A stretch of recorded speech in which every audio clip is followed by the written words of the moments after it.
قربانی جسے کہا جاتا ہے یہ حضرت ابو الانبیاء سیدنا ابراہیم علیہ السلام کی سنت ہے۔ ویسے تو جب سے اللہ تعالیٰ نے حضرت انسان کو پیدا کیا ہے اسی دن سے قربانی کا سلسلہ ہے، اور یہ جو قربانی ہے گویا کہ یہ بندوں کا امتحان ہے، اللہ کی طرف سے بندوں کا امتحان ہے کہ بندہ جان، مال اور اولاد میں ان سے زیادہ پیار کرتا ہے یا مجھ سے زیادہ پیار کرتا ہے۔ یہ امتحان ہے اللہ کی طرف سے، آزمائش ہے۔ قربانی کے متعلق سوال ہوا جب اللہ کے رسول صلی اللہ علیہ وآلہ وسلم سے کہ یا رسول اللہ صلی اللہ علیہ وآلہ وسلم یہ قربانی کیا ہے، تو آقا کریم رؤوف الرحیم صلی اللہ علیہ وآلہ وسلم نے ارشاد فرمایا کہ یہ تمہارے باپ ابراہیم علیہ السلام کی سنت ہے، اور اس میں ہر بال کے بدلے میں اللہ تبارک و تعالیٰ تمہیں نیکی عطا فرماتا ہے، اور جب پہلا قطرہ خون کا زمین پہ گرتا ہے تو اللہ قربانی کرنے والے کے گناہوں کو معاف فرما دیتا ہے۔ یہ تو آپ سنتے ہیں، بار بار سنتے ہی رہتے ہیں، لیکن جو آیہ کریمہ قربانی کے موقع پہ پڑھی جاتی ہے، جو آیہ کریمہ قربانی کے موقع پڑھی جاتی ہے، اللہ اپنے حبیب سے فرماتے ہیں قل ان صلاتی ونسکی ومحیای ومماتی للہ رب العالمین۔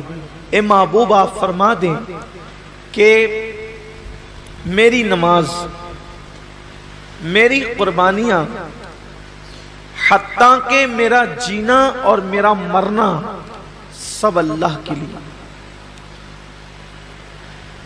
اصل بات یہ آتی ہے اس دور میں کہ قربانی اللہ کے لیے ہونا چاہیے، قربانی بلکہ قربانی ہی نہیں، ہر کام اللہ کے لیے ہونا چاہیے۔ لیکن کل تک شادیوں میں دکھاوا تھا، کل تک ظاہری اعمال میں دکھاوا تھا، اور اب لوگوں کے یہاں عبادت میں بھی دکھاوا پیدا ہو گیا، اور خاص طور پر قربانی کے موقع پر یہ چیزیں زیادہ دیکھنے میں آتی ہے کہ لوگ دکھاوا زیادہ کرتے ہیں، اور لوگ اس پر گفتگو کرتے ہیں کہ اس کا جانور اتنے میں آیا اور اس کا جانور اتنے میں آیا۔ آپ جانور کتنے کا لاتے ہیں یہ اللہ کے نزدیک اہم نہیں ہے، آپ جانور کتنے کا لاتے ہیں یہ اللہ کے نزدیک اہم نہیں ہے، آپ جانور کیوں لا رہے ہیں یہ اللہ کے نزدیک اہم ہے۔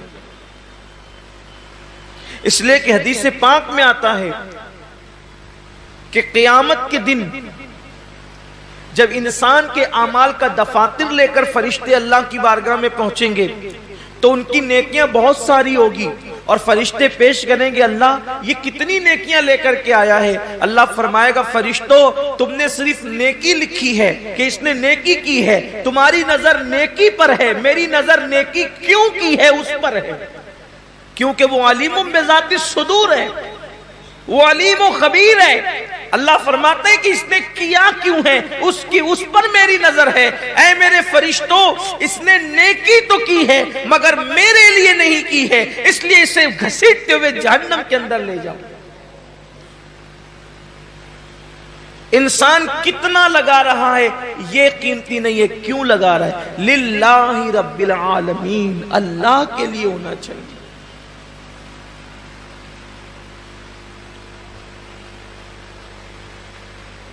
ایک مقام پر قرآن کہتا ہے کہ اللہ کے بارگاہ میں تمہارا خون اور گوشت نہیں پہنچتا قربانی کا۔ سورہ حج میں اللہ کا ارشاد ہے کہ تمہارا گوشت اور خون اللہ تک نہیں پہنچتا، اللہ تک تو تمہاری دلوں کی نیتیں پہنچتی، تمہارے دلوں کا تقوی پہنچتا ہے۔ میرے پیارے آقا صلی اللہ علیہ وسلم کے پیارے دیوانوں، آج کل قربانی اللہ ماشاءاللہ اس لیے بھی لوگ کرتے ہیں کہ گوشت کھانے ملے گا، گوشت تو ملنا ہی ملنا ہے، گوشت نے جانا کہاں ہے؟ گوشت جائے گا کہاں؟ گوشت تو کھانے، لیکن نیت تو اچھی کرو۔ ہمارے بزرگوں نے فرمایا کہ اعمال سیکھنے سے پہلے اعمال کی نیت سیکھا کرو، اس لیے کہ مومن کی نیت اس کے عمل سے افضل ہے۔ نیت المؤمن خیر من عملہ، مومن کی نیت اس کے عمل سے افضل ہے۔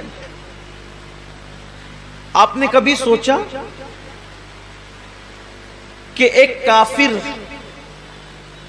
20 سال کفر کر رہا ہے، پھر بھی وہ قیامت تک جہنم میں، 20 سال ہی نہیں بلکہ سال بھر بھی کفر کرے تو بھی جہنم میں، 6 مہینہ بھی کافر رہے تو بھی جہنم، اسی حالت پہ مرا تو جہنم میں، ایک دن بھی کفر کیا اور وہ کفر پہ مرا تو جہنم میں کیوں ہے؟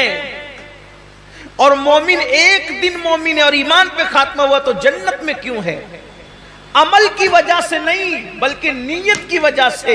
کافر کفر پر اس لیے مرا کہ جب تک زندہ رہتا کفر پر رہتا، اس لیے ہمیشہ جہنم میں نیت کی وجہ سے، اور مومن جنت میں اس لیے ہے کہ جب تک دنیا میں رہتا ایمان پر رہتا، ایمان پر رہنے کی نیت اس کو ہمیشہ جنت میں رکھ رہی ہے۔ یہ انسان کی نیت کی اہمیت ہے، یہ انسان کی نیت کی اہمیت ہے کہ رہا تو ایک دن ایمان پر مگر نیت بھی ہمیشہ ایمان پر رہے گا، اس لیے ہمیشہ کی ایمان پر رہنے کی نیت اس کو ہمیشہ جنت میں رکھے گی، اور اس کو ہمیشہ کفر پر رہنے کی نیت اس کو ہمیشہ جہنم کے اندر رکھے گی۔ پتہ چلا کہ نیتوں پر اجر ملتا ہے۔ تو آج مومنوں کو، مسلمانوں کو نیت درست کرنے کی، جانور خریدو تو کتنا گوشت نکلے گا یہ دیکھ کر مت خریدو، بلکہ یہ اللہ کے نزدیک قبول ہوگا یا نہیں قبول ہوگا یہ دیکھ کر کے خریدو۔ آج گوشت ہی سب کچھ ہو گیا، اس لیے قربانی کی جو برکتیں ملنی چاہیے وہ برکتیں نصیب نہیں ہو رہی۔